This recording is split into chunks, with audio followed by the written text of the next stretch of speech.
रहमान अस्सलाम वालेकुम रहमतुल्लाहि बरकात। दोस्तों अज असी पंजाबी दे विच सीधी सीधी गपशप मारांगे। कोई लंबी चौड़ी औखियां औखियां गल्लां नहीं, सौखियां सौखियां गल्लां करांगे। अज मैं खबरां देख रहा सी, खबरां मैं की देखिया कि जी एक बंदा सी कावे मूसली, जिहड़ा कि साडे जिहड़े करता धरता मुल्क दे गैर आइनी पाकिस्तानी जिहड़े ने, गैर आइनी घुसपैठी है, जिन्हों के आयन नाल जंग है, आयन पाकिस्तान नाल जंग है, जिन्होंने आयन नहीं मनता, आयन नूं वो नहीं मनते, उन्होंने असीं कहने गैर आइनी पाकिस्तानी, जिहड़े कि साडे बड़े बड़े वड्डे महकमे च बड़े बड़े वड्डे अहुदियां ते पहुंच चुके हैं। एक संगीन गद्दार, पाकिस्तान के संगीन गद्दार, अदालत तो साबित शुदा जनरल परवेज़ मुशर्रफ, जिहड़ा कि साडी पाक वर्दी दे विच नापाक बंदा घुसिया सी, उन्हें एक सिलसिला शुरू किया ब्लैकमेलिंग का, विक्टमाइज करना शुरू किया इन्हों सियासतदानों अपनी जिहड़ी नजायज़ कब्जा सी उन्होंने ताकत देने वास्ते। उन्हें इत्थे आके कंपनी हायर की, उनका करता धरता जिंदा नाम सी कावे मूसली। वो केस चलता रहा, बेनज़ीर तो नवाज शरीफ के खिलाफ शुरू होए, उस तो बाद उन्होंने काफ़ी तरीके अगे टुरया गया। पाकिस्तान के खजाने च बहुत सारा पैसा पे किया गया और बड़े बड़े नाम अज तक जोड़े बड़े बड़े नाम ने उन्होंने इस काम के पिछे लाता गया। उस बेड़े के कई बंदे शामिल हुए, कई करप्शन साबित करते करते खुद करप्शन करके निकल गए। जिस हालिया दौर के तुहानूं सौखी जे तरीके समझावां, वो एक कादियानी, शहजाद एहतसाब अकबर उन्होंने कहते सी, शहजाद अकबर उनका नाम सी। वो सूअर के मुँह वाला जोड़ा बैठ के हर वक्त टीवी ते बैठा रहता सी, कागज़ लहराता रहता सी ते दसदा रहता सी जी फलानी जगह यह करप्शन हो गई, फलानी जगह यह करप्शन हो गई। तो उस कौम नूं करप्शन के मगर ला के चोर चोर कहने के पिछे ला के ते गैर आइनी पाकिस्तानी जिहड़े दूसरे सी उन्होंने ला के ते वो आप करप्शन ढेर सारी करके ते निकल गया, तो गायब हो गया। अजकल उनका नाम ना वो लै रहे हैं जिन्होंने अगे लाया सी उन्होंने, तो ना ही दूसरे लोग लै रहे हैं, तो ना ही वो इस काबिल है कि उनका नाम लिया जाए। लेकिन पाकिस्तान के खजाने में बड़ा सारा चूना ला के तो निकलिया। वो सिलसिला चलता रहा, सिलसिला इस तक पहुंचा कि पहले तो फीसा दित्तियां पाकिस्तान के खजाने ने, बाद च उन्होंने जुर्माने दिते। अज जी मैं खबर देख रही सी, उन्हें कावे मूसली खड़ा होकर कह रहे थे जी कि मैं नवाज शरीफ को माफ़ी मंगना। उन्होंने वो जोड़ा सी एंकर दोबारा सवाल करता, कहता मैं उन्होंने को फिर माफ़ी मंगना। एक पैसा एक पैनी असी साबित नहीं कर सके उन्होंने। अच्छा हूँ उन्होंने साबित नहीं हुई।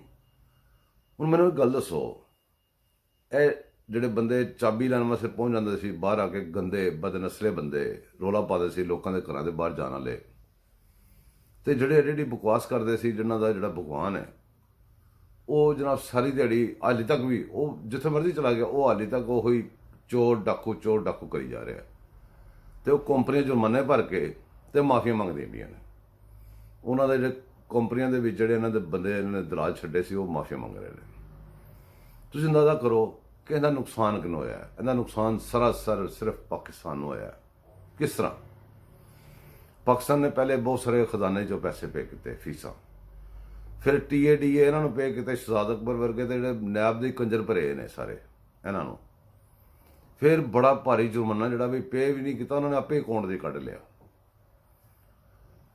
पाकिस्तान एक बड़ा वड्डा, अगर तुम सारा टोटल लाओ तो जिन्ना पैसा ना खर्च किया उनके इन्नी उनके हिसाब न बनती, अगर करप्शन होंगी 20 ते जी कि साबित नहीं हुई। चलो हूँ तुम यह गल करोगे तो फौरन कह देंगे कि लो जी नवाज शरीफ का बंदा है जी। गल है कि मैं नहीं कह रहा कावे मूसली ताड़ा बंदा सी, वो कह रहा मैं माफ़ी मंगना नवाज शरीफ को, पहले तोलो तो फिर बोलो। बहरहाल किस्सा मुख्तर रह गया कि कैसी यह दौर ऐसा आ गया है, अल्लाह ताला ने बड़ी करम नवाजी की पाकिस्तान से, ऐसा पाकिस्तान का दौर आ गया कि वर्दियां वाले भी आइनी वखरे हो गए हैं, तो बगैर आइनी वखरे हो गए हैं। जोड़े आइन के खिलाफ जंग लड़ते हैं वखरे हो गए हैं, सामने नज़र आ रहे हैं।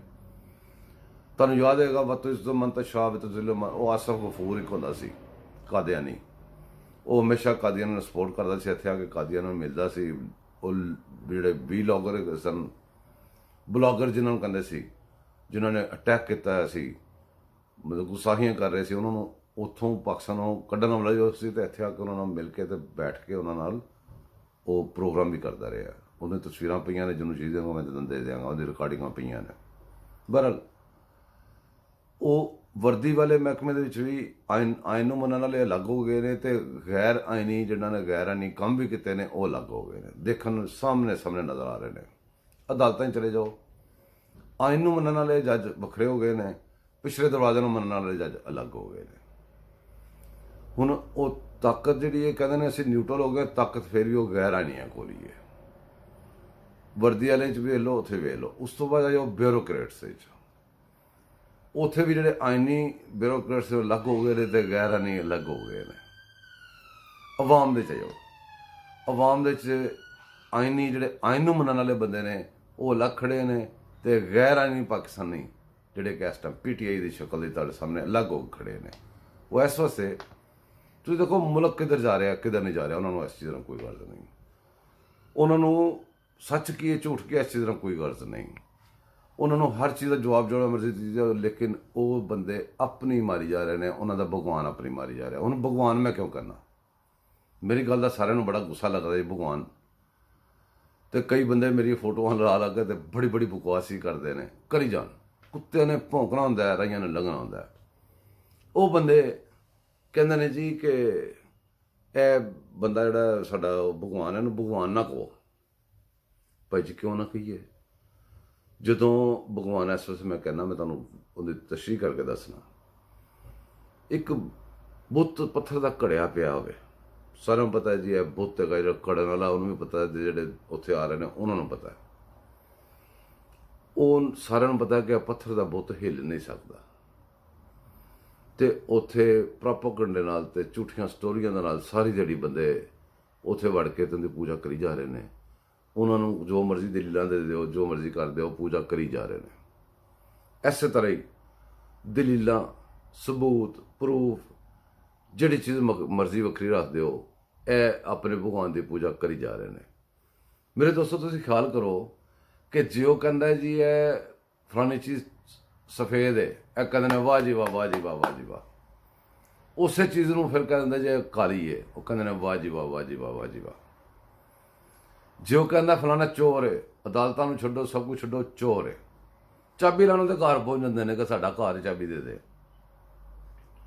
ਮਤਲਬ ਇਹ ਹੈਗਾ ਕਿ ਇਹਨਾਂ ਨੂੰ ਸਬੂਤ, ਅਸੂਲ, ਕਾਨੂੰਨ, ਸੱਚਾਈ, ਝੂਠ, ਸੱਚ ਇੱਧਰ ਉੱਧਰ ਕਿਸੇ ਚੀਜ਼ ਨਾਲ ਕਰਦੇ ਨੇ। ਉਹਨੂੰ ਸਿਰਫ ਭਗਵਾਨ ਦੀ ਪੂਜਾ ਨਾ ਕਰਦੇ। ਉਹਨਾਂ ਦਾ ਭਗਵਾਨ ਨੇ ਤਕਰੀਰ ਕੀਤੀ ਹੈ ਤੁਹਾਡੇ ਸਾਹਮਣੇ, ਮੇਰਾ ਤੇ ਹਾਸਾ ਹੀ ਨਹੀਂ ਸੀ ਬੰਦ ਹੋ ਰਿਹਾ ਉਹਦੀ ਤਕਰੀਰ ਸੁਣ ਕੇ। ਪਹਿਲੀ ਗੱਲ ਉਹਦੀ ਬੋਡੀ ਲੈਂਗੁਏਜ ਐਸੀ ਸੀ ਜਿਹੜੀ ਕਿ ਬੰਦਾ ਕੋਈ ਚੰਗੇ ਛਿੱਤਰ ਖਾ ਕੇ ਆਉਂਦਾ ਨਾ, ਉਹ ਵਾਲੀ ਬੋਡੀ ਲੈਂਗੁਏਜ ਸੀ। ਤਕਰੀਰ ਹੁੰਦੀ ਫਿਰ ਉਹੀ ਸੀ ਕਿ ਚੋਰ ਤੇ ਡਾਕੂ ਤੇ ਫਲਾਣੇ ਸਾਰੀ ਦੁਨੀਆ ਦੇ ਤੁਹਾਨੂੰ ਪਤਾ ਹੈ, ਇਹ ਜਿਹੜੇ ਆਪਣੇ ਨੂੰ ਕਹਿੰਦੇ ਨੇ ਪੜ੍ਹੇ ਲਿਖੇ, ਇਹ ਬੈਠ ਕੇ ਗੰਦੀਆਂ ਗਾਲਾਂ ਕੱਢਣ ਵਾਲੇ, ਇਸ ਜ਼ਲਾਲਤ ਦੇ ਵਿੱਚ ਡੁੱਬ ਕੇ ਬਦਬੂ ਬਣ ਜਾਣ ਵਾਲੇ ਬੰਦੇ, ਫਿਰ ਬੇਸ਼ਰਮ ਬੈਠ ਕੇ ਸੋਸ਼ਲ ਮੀਡੀਆ ਦੇ ਰੌਲਾ ਪਾਉਣ ਵਾਲੇ ਬੰਦੇ, ਇਹ ਨਾ ਸੋਚਣ ਕਿ ਅਗਰ ਉਹ ਬੰਦੇ ਚੋਰ ਹੁੰਦੇ, ਇਹਦੀ ਹਕੂਮਤ ਰਹੀ ਹੈ, ਇਹ ਬਜਾਏ ਸਬੂਤ ਦੇ ਕੇ ਉਹਨਾਂ ਨੂੰ ਸਮਾਂ ਦੇਂਦੇ, ਇੱਥੇ ਆ ਕੇ ਬੈਠ ਕੇ ਉਹਨੂੰ ਚੋਰ ਨਾ ਕਹਿ ਰਿਹਾ ਹੁੰਦਾ, ਉਹਨਾਂ ਨੂੰ ਡਾਕੂ ਨਾ ਕਹਿ ਰਿਹਾ ਹੁੰਦਾ। ਜੇ ਅਗਰ ਜੰਗੀਰ ਤਰੀਨ ਦਾ ਜਹਾਜ਼ ਭਰ ਕੇ ਆਵੇ ਤੇ ਵਿਕਟਾਂ ਰੋਜ਼ ਡਿੱਗਣ ਤੇ ਉਹਨਾਂ ਦੇ ਗਲੇ ਪੱਠੇ ਪਾਏ ਜਾ ਰਹੇ ਹੋਣ, ਤੇ ਵਾਹ ਜੀ ਵਾਹ, ਵਾਹ ਜੀ ਵਾਹ, ਵਾਹ ਜੀ ਵਾਹ, ਕਿਆ ਬਾਤ ਹੈ। ਜੇ ਉਹ ਬੰਦੇ ਕਹਿਣਗੇ ਜੇ ਅਸੀਂ ਆਪਣੇ ਹਲਕੇ ਹੀ ਨਹੀਂ ਜਾ ਸਕਦੇ, ਜਿਹੋ ਜਿਹੀ ਹਕੂਮਤ ਭਗਵਾਨ ਨੇ ਕੀਤੀ ਹੈ, ਇਹਦਾ ਸਿਲਾ ਅਸੀਂ ਹਾਸਲ ਨਹੀਂ ਕਰ ਸਕਦੇ, ਅਸੀਂ ਅਫੋਰਡ ਨਹੀਂ ਕਰ ਸਕਦੇ, ਤੇ ਉਹ ਜਨਾਬ ਜੀ ਉਹ ਖਾ ਗਏ ਤੇ ਲੁੱਟ ਗਏ, ਤੇ ਉਹ ਜਨਾਬ ਇਹਨਾਂ ਨੇ ਲੱਖ ਕਰੋੜ ਰੁਪਇਆ ਉਹਨਾਂ ਨੂੰ ਮਿਲ ਗਿਆ ਜੀ, ਤਾਂ ਸਾਨੂੰ ਛੱਡ ਗਏ ਨੇ। ਤੇ ਫਿਰ ਵਾਹ ਜੀ ਵਾਹ, ਵਾਹ ਜੀ ਵਾਹ, ਵਾਹ ਜੀ ਵਾਹ। ਜੇ ਸਾਬਤ ਹੋਵੇ ਕਿ ਜੀ ਉਹਨਾਂ ਨੂੰ ਕੋਈ ਪੈਸਾ ਨਹੀਂ ਮਿਲਿਆ, ਤੇ ਫਿਰ ਉਹ ਇੱਕ ਪਾਸੇ ਇਹਨਾਂ ਦੇ ਵਜ਼ੀਰ, ਇਹਨਾਂ ਦਾ ਭਗਵਾਨ ਖਲੋ ਕੇ ਉਹਨਾਂ ਨੂੰ ਦੱਲਾ, ਉਹਨਾਂ ਨੂੰ ਜਨਾਬ ਜੀ ਖੱਚਰ, ਉਹਨਾਂ ਨੂੰ ਘੋੜਾ ਖੋਤਾ ਸਭ ਕੁਝ ਕਹਿ ਕੇ, ਤੇ ਫਿਰ ਉਹ ਬਗੈਰਤ ਜਲਸੇ ਹੀ ਖਲੋ ਕਹਿ ਰਿਹਾ ਕਿ ਜੀ ਮੈਂ ਇਹਨਾਂ ਦਾ ਬਾਪ ਹੈਗਾ। ਮਤਲਬ ਘੋੜੇ ਦਾ, ਖੱਚਰ ਦਾ ਬਾਪ ਹੈ, ਦੱਲਿਆਂ ਦਾ ਬਾਪ ਹੈ, ਇਹ ਜਨਾਬ ਕਰਪਟ ਬੰਦਿਆਂ ਦਾ ਬਾਪ ਹੈ। ਇਹ ਸਾਰੇ ਜੇ ਉਹ ਇੱਧਰ ਆ ਜਾਣ ਤੇ ਫਿਰ ਉਹਨਾਂ ਦੇ ਸਾਰੇ ਧੋਨੇ ਧੁਲ ਗਏ ਨੇ। ਜੇ ਉਹ ਪਰੇ ਚਲੇ ਜਾਣ ਸਭ ਕੁਝ ਖਰਾਬ ਹੋ ਗਿਆ। ਅਜੀਬ ਮੰਤਕਾਂ ਨਿਕਲੀਆਂ ਨੇ ਦੁਨੀਆ ਦੇ ਵਿੱਚ। ਐਸੀਆਂ ਮੰਤਕਾਂ ਜਿਹੜੀਆਂ ਨੇ ਇਹ ਕੌਮ ਨੂੰ ਸਾਡੀ ਨੂੰ ਜ਼ਲੀਲ ਕਰ ਬੈਠੀਆਂ ਨੇ, ਸਾਡੇ ਮੁਲਕ ਨੂੰ ਤਬਾਹ ਕਰ ਬੈਠੀਆਂ ਨੇ, ਸਾਡੇ ਮੁਲਕ ਨੂੰ ਜ਼ਲੀਲ ਕਰ ਬੈਠੀਆਂ ਨੇ। ਹੁਣ ਕਾਵੇ ਮੂਸਲੀ ਦਾ ਬਿਆਨ ਜਿਹੜਾ ਹੈ, ਉਹ ਦੁਨੀਆ ਸਾਰੀ ਦੇਖੇਗੀ ਨਾ, ਬਦਨਾਮੀ ਕਹਿੰਦੀ ਹੋਏਗੀ ਇਸ ਮੁਲਕ ਦੀ ਹੋਏਗੀ। ਮੈਂ ਤੁਹਾਨੂੰ ਫਿਰ ਰਿਕੁਐਸਟ ਇਹੀ ਕਰਾਂਗਾ, ਤੁਸੀਂ ਜੋ ਕੁਝ ਵੀ ਕਰਨਾ ਸੀ ਕਰ ਲਿਆ। ਹਰ ਚੀਜ਼ ਵਕਤ ਨੇ ਖੁਦ ਸਾਬਤ ਕਰਤੀ ਹੈ। ਆਈਨੀ ਵੱਖਰੇ ਹੋ ਗਏ ਨੇ ਤੇ ਗੈਰ ਆਈਨੀ ਵੱਖਰੇ ਹੋ ਗਏ ਨੇ। ਇਹਨਾਂ ਤੇ ਨਜ਼ਰ ਰੱਖੋ, ਜਿਹੜੇ ਗੈਰ ਆਈਨੀ ਨੇ ਇਹਨਾਂ ਨੂੰ ਦੁਬਾਰਾ ਵਿੱਚ ਮਿਕਸ ਨਾ ਹੋਣ ਦਿਓ। ਕਾਲੇ ਚਿੱਟੇ, ਕਾਲੇ ਵੱਖਰੇ ਤੇ ਚਿੱਟੇ ਵੱਖਰੇ ਜੇ ਰੱਬ ਨੇ ਕਰ ਹੀ ਦਿੱਤੇ ਨੇ ਤੇ ਖੁਦਾ ਦਾ ਨਾਂ ਜੇ ਬਾਕੀ ਅਕਲ ਥੋੜੀ ਜਿਹੀ ਆਪ ਕਰ ਲਵੋ। ਕਿਸੇ ਤਰੀਕੇ ਨਾਲ ਐਸਾ ਕੰਮ ਕਰੋ ਪਾਕਿਸਤਾਨ ਦੇ ਵਿੱਚ, ਇਹ ਤੇ ਡੁੱਬ ਰਿਹਾ, ਇਹ ਤੇ ਨਹੀਂ ਬਚਦਾ, ਜੋ ਮਰਜ਼ੀ ਕਰ ਲਵੇ। ਜੇ ਇਹ ਬਚੇਗਾ, ਹੁਣ ਇਸ ਟਾਈਮ ਸਿਚੁਏਸ਼ਨ ਪਤਾ ਕੀ ਰਹਿ ਗਈ ਹੈ, ਦੋ ਚੀਜ਼ਾਂ 'ਚ ਇੱਕ ਚੀਜ਼ ਰੱਖ ਲਓ, ਜਾਂ ਇਮਰਾਨ ਖਾਨ ਤੇ ਜਾਂ ਪਾਕਿਸਤਾਨ, ਦੋ ਗੱਲਾਂ 'ਚ ਇੱਕ ਗੱਲ ਜੇ। ਉਹਨੂੰ ਪਾਕਿਸਤਾਨ ਦਾ ਕੋਈ ਸਾਥ ਨਹੀਂਗਾ, ਉਹ ਤੇ ਆਖਰੀ ਹੱਦ ਤੱਕ ਜਾਏਗਾ। ਕਿਉਂ? ਐਡੇ ਗੈਰ ਆਇਨੀ ਪਾਕਿਸਤਾਨੀ ਨੇ, ਇਹਨਾਂ ਨੇ ਬੜੀ ਇਨਵੈਸਟਮੈਂਟ ਕੀਤੀ ਇਹਦੇ ਵਾਸਤੇ। ਇਹ ਬੰਦਾ ਅੱਜ ਆ ਕੇ ਜੋ ਕੁਝ ਕਰ ਰਿਹਾ, ਇਹਦੇ ਤੇ 25 ਸਾਲ 30 ਸਾਲ ਪਹਿਲੇ ਬੰਦੇ ਲਿਖ ਬੈਠੇ ਨੇ ਕਿਤਾਬਾਂ। ਜੇ ਉਹਨਾਂ ਦਾ ਇੰਨਾ ਵਿਜ਼ਨ ਸੀ ਕਿ ਉਹਨਾਂ ਕਿਤਾਬਾਂ ਲਿਖੀਆਂ ਨੇ, ਜੋ ਉਹਨਾਂ ਲਿਖਿਆ ਉਹੀ ਕੁਝ ਉਹ ਕਰ ਰਿਹਾ, ਤੇ ਕਿਆ ਤੁਹਾਨੂੰ ਇੰਨੀ ਅਕਲ ਨਹੀਂ ਹੈਗੀ ਕਿ ਤੁਸੀਂ ਇੱਥੇ ਨੂੰ ਬ੍ਰੇਕ ਲਾ ਲਵੋ ਤੇ ਆਪਣਾ ਰਸਤਾ ਸਿੱਧਾ ਦਰੁਸਤ ਜਿਹੜਾ ਰੱਬ ਨੇ ਵਹਾਤਾ ਉਸ ਸਿੱਧੇ ਰਸਤੇ ਟੁਰ ਪਵੋ ਤੇ ਬਸ ਕਰ ਦਿਓ। ਜ਼ਿੰਦਾਬਾਦ ਔਰ ਮੁਰਦਾਬਾਦ ਨੂੰ ਬੰਦ ਕਰ ਦਿਓ। ਆਪਣੇ ਪਾਕਿਸਤਾਨ ਦੀ ਸੋਚੋ, ਆਪਣੇ ਦੀਨ ਇਮਾਨ ਦੀ ਸੋਚੋ, ਸੱਚ ਦਾ ਸਾਥ ਦਿਓ, ਝੂਠ ਦਾ ਸਾਥ ਨਾ ਦਿਓ। ਸੱਚਾ ਕਾਲਾ ਚੋਰ ਵੀ ਹੋਵੇ ਨਾ, ਸੱਚ ਬੋਲੇ ਉਹਦਾ ਸਾਥ ਦਿਓ।